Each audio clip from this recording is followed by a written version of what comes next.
88 The Teachings of the Lord of the Second Coming. 7.2.6 Democracy and Socialism.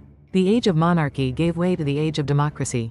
We recall that the purpose of monarchic society was to construct a kingdom which could support the Messiah and his reign. When this dispensation was not accomplished during the Christian Empire, however, God began a process that would eventually tear down monarchic societies and raise up democracies in their place, in order to commence a new providence for rebuilding a sovereign nation fit to receive the Messiah. Democracy is based on the sovereignty of the people. It is government of, by and for the people. Its purpose is to destroy the political monopoly of monarchy, which had deviated from God's will, and to establish a new political system capable of accomplishing the goal of the providence of restoration, namely, to receive and support the Messiah as the King of Kings. How can democracy accomplish its purpose? With the flow of history, humankind's spirituality has become enlightened, due to the merit of the age in the providence of restoration. People's original minds respond to the providence and seek religion, often without their knowing why. Eventually, people will come to receive Christianity, which God is raising to be the highest religion.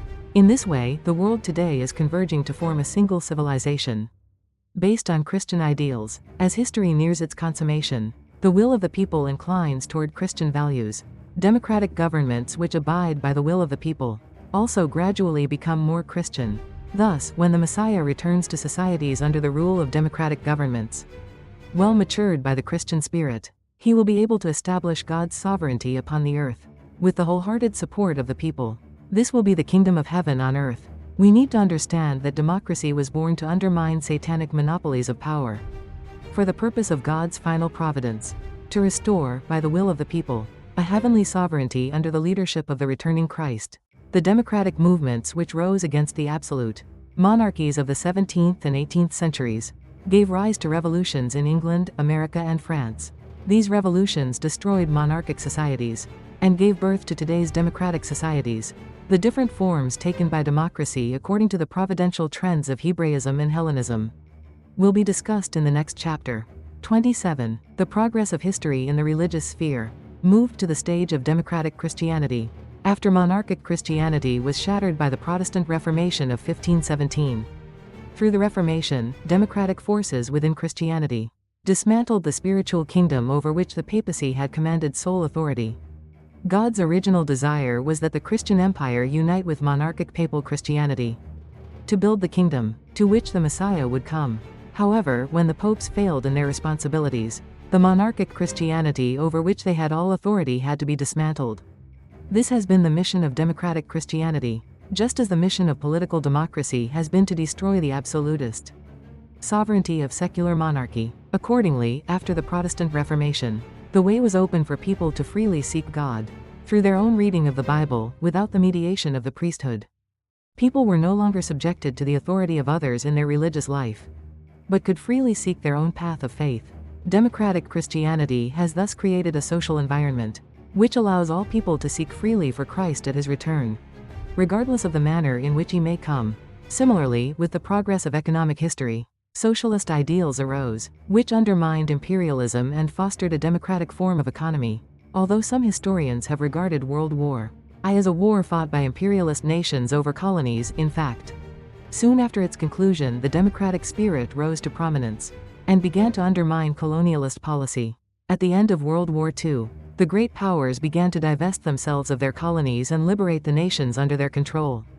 Upon the fall of imperialism, capitalism began to evolve into a form of economy which would foster equal and common prosperity. It is only natural for the satanic realm, which reached its apogee in communism, to promote socialism. This is because Satan always attempts to realize, in advance of God, a defective imitation of the divine plan.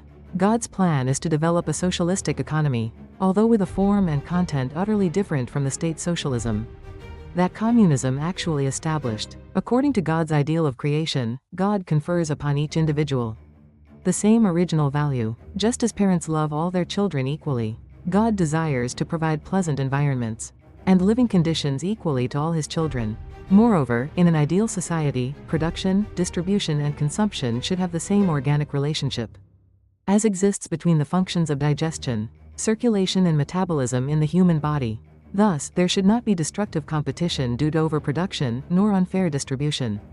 leading to excessive accumulation and consumption, which are contrary to the purpose of the public good. There should be sufficient production of necessary and useful goods, fair and efficient distribution of these goods, and reasonable consumption, which is in harmony with the purpose of the whole. Just as the liver provides a reserve of nutrients for the human body, adequate reserves of capital should be maintained to ensure smooth operation of the entire economy. Because human beings are created to live in an ideal society, they will inevitably pursue a socialistic ideal as they strive for freedom and democracy, and further search into their original nature. This is particularly true at the consummation of providential history, when this ideal can actually be realized, as this natural desire springs forth from within. Politics in democracy, which is shaped by the will of the people, will also move in that direction. Eventually, a socialistic society, embodying God's ideal, will be established. Early Christians lived according to this ideal, in some respects by sharing all their goods in common. 28 Thomas More's Utopia, written in 16th century England, and Robert Owen's Humanistic Socialism during the Industrial Revolution in England, each expressed a vision of the socialist ideal. Catholic and Protestant socialist movements have also shared this vision, one example being Charles Kingsley's advocacy of Christian socialism in England of the mid-19th century. Their inclination toward socialism originated from the natural impulse of the original mind, as it pursues the ideal of creation. 7.2.7 The ideals of interdependence, mutual prosperity and universally shared values versus communism. The merit of the age in God's providence of restoration has furthered the development of man's original nature, which had not been manifested due to Satan's grip on human life. Responding to the promptings of their inmost hearts, people everywhere have ardently aspired to the world of God's ideal, where the purpose of creation is fulfilled.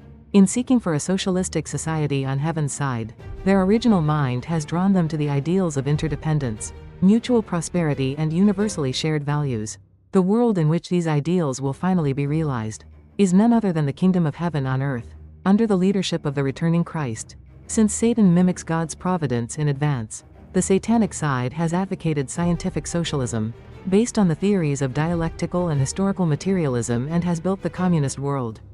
The theory of historical materialism asserts that human history began as a primitive collective society, and will be consummated with the creation of an ideal communist society. The evident errors of this theory are due to the fact that it does not take into account the fundamental cause of historical progress. After creating human beings, God promised to realize the kingdom of heaven. However, because Satan had formed kinship relations with people before God God had to permit him to construct an unprincipled world through fallen people, in a distorted imitation of the ideal society, which God intends to accomplish on the earth. The communist world is this unprincipled world built by Satan.